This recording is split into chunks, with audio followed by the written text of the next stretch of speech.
Programme world view. सबसे पहले बात करेंगे पाकिस्तान का JF-17 जो फाइटर प्लेन है, वो धीरे धीरे पॉपुलर हो रहा है। उसकी डिमांड बढ़ती चली जा रही है। उसका एक बहुत बड़ा रीजन है कि दुनिया में बहुत कम देश फाइटर एयरक्राफ्ट बेच रहे हैं, और अगर लोगों को एक मीडियम क्लास का एक सस्ता $40-50 मिलियन का एक एयरक्राफ्ट चाहिए, तो JF-17 उसकी डिमांड को पूरा करता है, जो पाकिस्तान का है।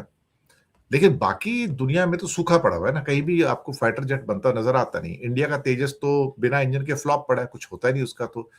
और उसका जो टेस्टिंग हो रहा था पीछे, एक एयर शो था खास तौर से दुबई में था, क्रैश कर गया। तो जो थोड़ी बहुत बची खुची प्रेस्टीज थी, आ, वो भी चली गई उसके अंदर, क्योंकि जब आपकी इस आंखों के सामने क्रैश हो जाए अगर एयर शो के अंदर, जहां बड़े बड़े इंटरनेशनल लोग बैठे हैं, तो फिर नेचुरली आपका एयरक्राफ्ट कौन खरीदेगा। पाकिस्तान के JF-17 ब्लॉक 3 की डिमांड पूरी दुनिया में इस वक्त बढ़ती ही जा रही है। जहां देखो JF-17 की बातें हो रही हैं। ये क्यों हो रहा है? क्यों JF-17 इतना ज़्यादा पॉपुलर हो रहा है? क्यों पूरी दुनिया में JF-17 छाया जा रहा है? एक तो ये सस्ता मुतबादिल है, सबसे ही सस्ता। अमेरिकन इक्विपमेंट देख ले, जितने भी अमेरिकन जहाज़ हैं, अमेरिकन फाइटर जेट हैं, उनमें सबसे सस्ता ये फाइटर जेट है। दूसरी इसकी जो कैपेबिलिटी है वो है कॉम्बैट प्रूवन।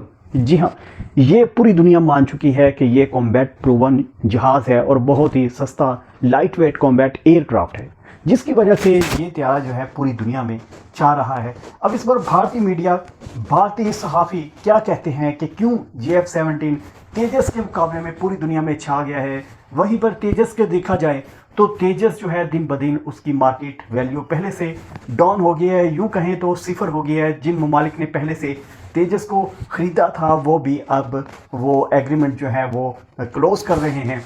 और उसके बाद तेजस, जब से दुबई एयर शो हुआ है, दुबई एयर शो में तेजस को जो हादसा पेश आया था, उसके बाद से तो समझ लें जो तेजस की सेल्स थी वो धड़ाम से नीचे गिर गई हैं। जो एक दो ममालिक वो परचेज़ करने का सोच रहे थे, अभी सोच रहे थे, तो उन्होंने भी वो कैंसिल कर दिए।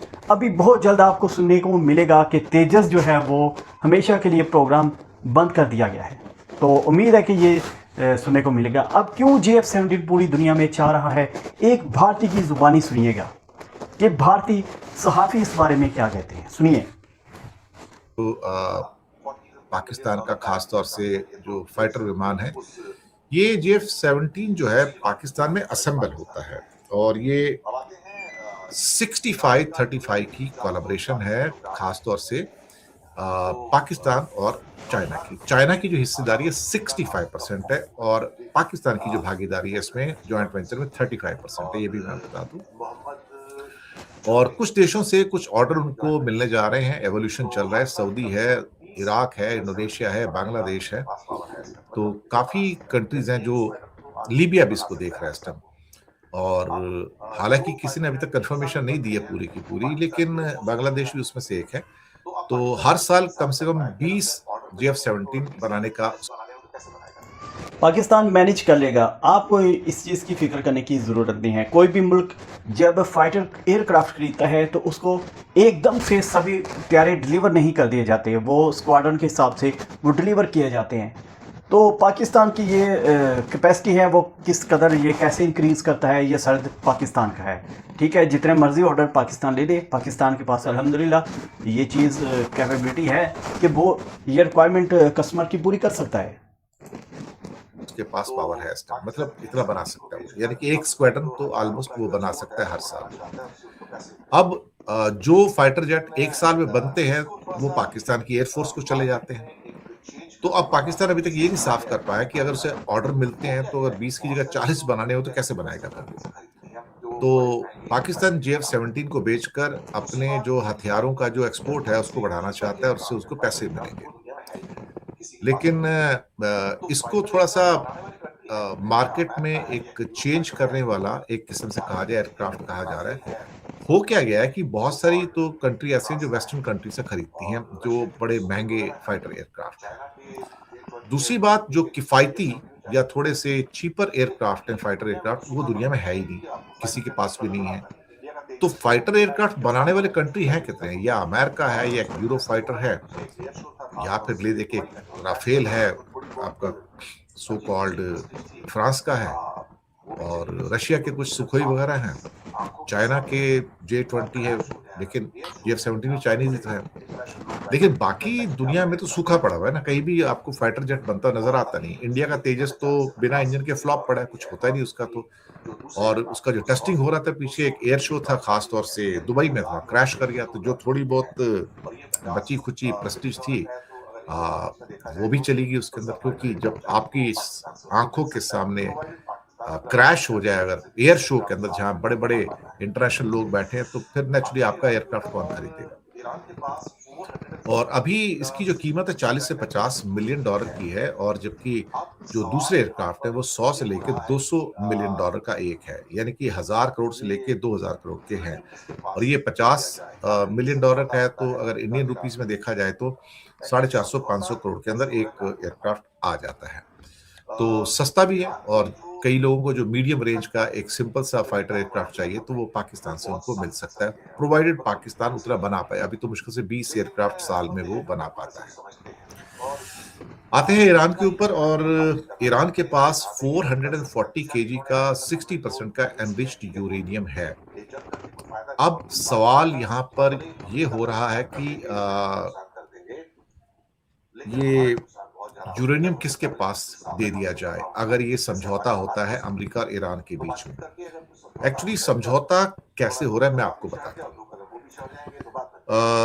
ईरान के जो कट्टर जो नेता है वो अयतुल्ला खमनई है, वो बहुत सख्त किस्म के हैं, वो मतलब फ्लेक्सिबल नहीं है। लेकिन उनके पास एक बंदा है जो अमेरिका के प्रति फ्लेक्सिबल है, वो है उनका प्रेसिडेंट मसूद पेजेश्किन। वो थोड़ा डिप्लोमेटिक है, तो डिप्लोमेटिक होके आप बातचीत तो कर सकते हो। और एक उनका जो फॉरेन मिनिस्टर है अब्बास आरागची, जो कि मसूद पेजेश्किन ने ही अपॉइंट किया है। तो ये दो बंदे हैं जो डिप्लोमेसी को समझते हैं, और इनका ही कहना है कि हम बातचीत करना चाहते हैं। इन्होंने कहा था कि अगर टल सकता है, तो शायद इन्होंने आयतुल्ला खमनई को कन्विंस किया कि देखो ये जंग करके कोई फायदा नहीं है, बहुत नुकसान हो जाएगा। हम भले ही अमेरिका का भी नुकसान कर देंगे, इजराइल का भी नुकसान कर देंगे, लेकिन हमारा भी नुकसान बहुत ज्यादा हो जाएगा, और हो सकता है अगले 20-30 साल तक हम भी ऊपर ना उठ पाए। ऐसे हमारे हालात हो सकते हैं। तो बातचीत करके अगर कुछ समझौता होता है तो कर लो, थोड़ा 2 कदम आप पीछे हट जाओ, 2 कदम वो पीछे हट जाएंगे, तो बात बन जाएगी।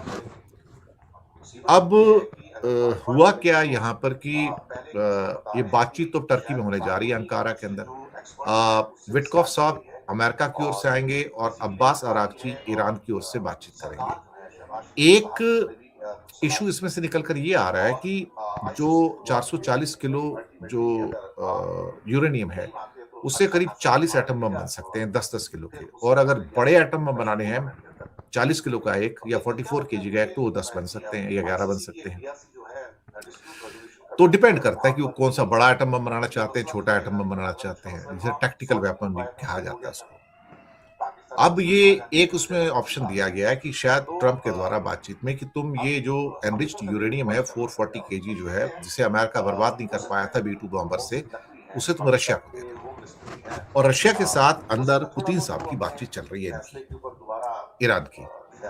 तो एक ऑप्शन और है कि टर्की रखना चाहता है, कि टर्की कहेगा मुझे दे दो तो मैं रखूंगा। लेकिन टर्की के ऊपर ईरान का यकीन नहीं है, क्योंकि टर्की तो अमेरिका का साथी है, नेटो मेंबर है, तो उसको कैसे दे देगा।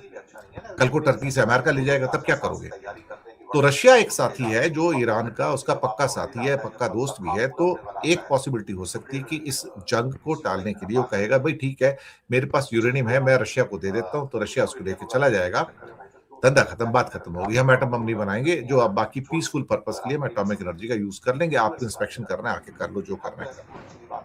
तो ये मसला इसमें से निकलकर बाहर आया है। तो मुझे लगता है शायद हो सकता है कि ये समझौता हो जाए। अगर ये समझौता नहीं हुआ तो भाई फिर क्या कर सकते हैं आप बताओ मुझे। फिर तो कोई रास्ता नहीं, फिर तो जंग ही होगी। लेकिन अब डिपेंड करता है, मसूद पेजेश्किन तो चाहते हैं कि